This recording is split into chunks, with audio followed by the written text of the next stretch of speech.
welcome to Adventures in Everyday Cooking, where every day can be an adventure in your kitchen. My name is Heather, and today we are gonna do one of my spring favorites, angel food cake. Now, every spring, people around the globe have strawberry shortcake, which basically is an angel food cake covered with strawberry, covered with whipped cream. However, as a gluten-free person, you can't really find angel food cake that's gluten-free. Well, today we're gonna change that. But don't tune out if you're not gluten-free, because the recipe is actually written for the glutinous population, and I have just adjusted it to gluten-free. So instead of talking and talking and talking, let's get into this. Let's go. All right, so let's talk about pans. Now there were a lot of recipes where people were using bundt pans, and I don't know, I mean, I guess you could use a bundt pan and it would come out okay, but if you're looking for a cake pan, please make sure that you get a dual 2 pieces. We need this because when we turn it over later, this cake sticks to everything. We're gonna turn it over, and then we are going to want to take off this little thing, and it's gonna be way easier to deal with when it's 2 pieces. So let that just be a little nugget of wisdom for you, because it will make your life way easier if you can have 2 pieces to your angel food cake pan. Okay, so I'm gonna set that off to the side for right now. And today we are going to use the Cup4Cup flour. So I'm just using, instead of cake flour, using Cup4Cup. All right. First thing we're gonna do is we are gonna get 1 1/4 cups of egg whites into our stand mixer. Now, they need to be room temperature, and it's about 12 eggs. I'm including the 1 1/2 cups of egg white because some people use large eggs, some people use small eggs. And so you just start cracking your eggs until you get about a cup and 1/4. We're also going to want to preheat the oven to 350. Put your rack at the lowest point possible of your oven. If for some reason your lowest rack is not a good inch above your heating element, go ahead and put it on the next one up. Otherwise, you may have burnt cake. So almost to the lowest possible, unless you have the lowest possible, is plenty of room from your heating element. All right, so we're gonna go ahead and get this started, and then we're just gonna start adding things to the mixer. We're gonna add our 1 1/4 teaspoons of cream of tartar, our 1/4 of a teaspoon of salt, and our extracts. We have vanilla extract and almond extract. And we're gonna whip this just until soft peaks form. All right, while that's beating, I'm gonna go ahead and sift my flour and 1/2 cup of sugar together. And we're gonna do this twice. And I'm just sifting onto a parchment here so that I can dump it back into my bowl and get it into my mixer at the same time. Well, just a little bit easier. All right, let's go ahead and check our peaks here. Ooh, not quite. We're almost there though. Okay, now that we have soft peaks, we're gonna go ahead and gradually add in the sugar. So I'm gonna add it in 1 heaping teaspoon at a time. And now we're just gonna beat until we get stiff peaks. All right, let's go ahead and check our peaks here.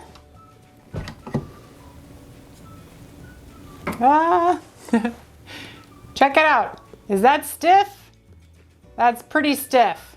So we are gonna go ahead and take off our bowl. All right, and now we are going to fold in our sifted ingredients. What does that mean exactly? Well, I'm glad you asked. So folding is basically a turn around and flip over. So we are gonna take this and we're gonna turn it, and then we're gonna flip it over, and that's 1 fold. And then another fold, and then another fold. When you're doing macarons, they say that you wanna, fold it 30 times, and a full fold is round and over. And so, you get really good when you're working with meringues and things that you don't want to beat the air out of. And a lot of people say, well, why can't I just mix it up? well, I just spent all that time incorporating all that air in there. I definitely don't want to knock it out with me mixing. So, because this has no other leavening in it besides the egg whites. So, there you go. All right, so we are going to slowly, actually, it doesn't say for me to do this, but I am going to go ahead and sift this. I'm gonna go ahead and sift half of it right in to start with. And then get that other half right in. All right, so that's 3 times sifted. Now, other people will ask, and people do ask all of the time, I don't want to sift. How come I have to sift? When you're working with a light and fluffy cake like this, you definitely want to take the time to sift. There are very few things that I bother sifting with. Meringue cookies or anything that deals with a meringue cake, definitely you want to sift. All right, so let's start our folding. So this is 1 fold, and then we go 2. And we're just gonna fold until no dry ingredients remain.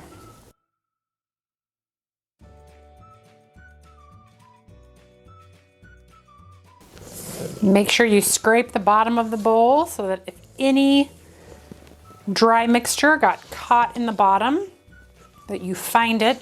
There's nothing worse than going to pour this into a pan and realizing that half your dry ingredients are still dry.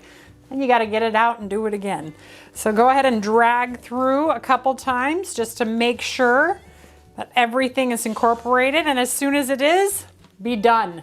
Don't overwork it.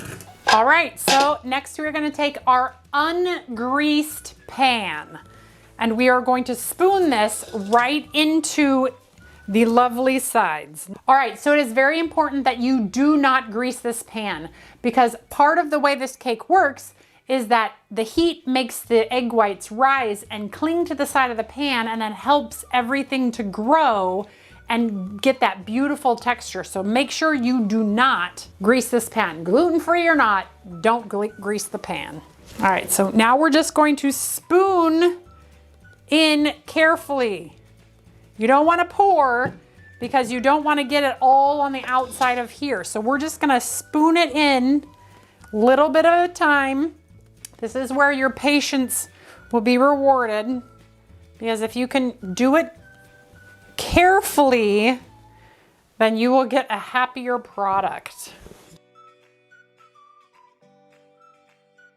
All right, next thing we're going to do is we're going to take an offset spatula and we are just going to try to get as many air bubbles out as we can without destroying our beautiful texture.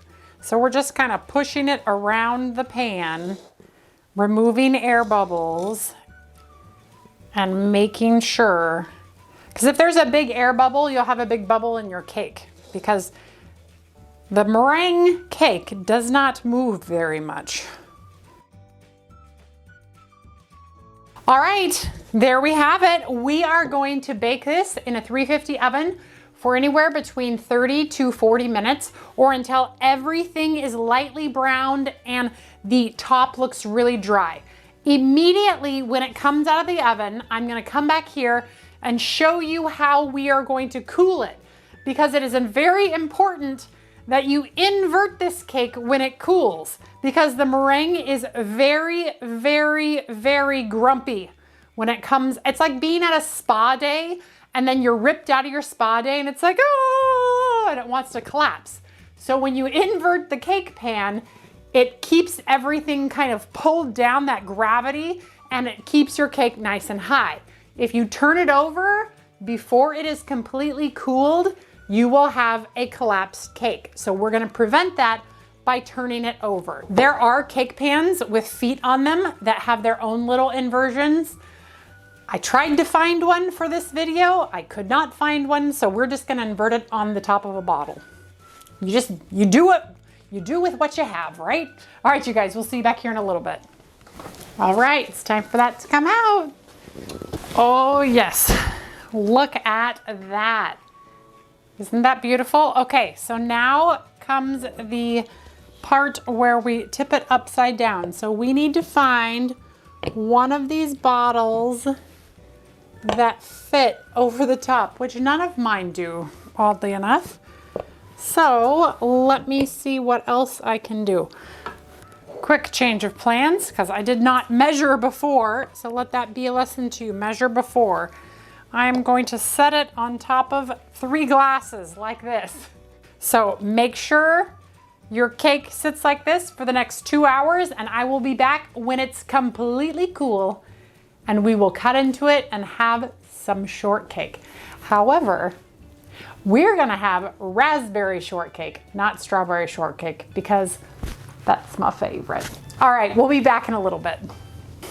All right, welcome back. It has been 2 hours and it is time for us to take our cake out. And now what we're going to want to do is we are going to want to release it from the sides. So what we're gonna wanna do is take our cake tester and releaser and then just go around the outside of our cake. You can even use the small side because it is small enough, but just be gentle and push down around the sides because we just want it to release. Okay, I feel like it's released. I might be wrong. I still might need to go around it one more time. But let's find out. Oh, look at that.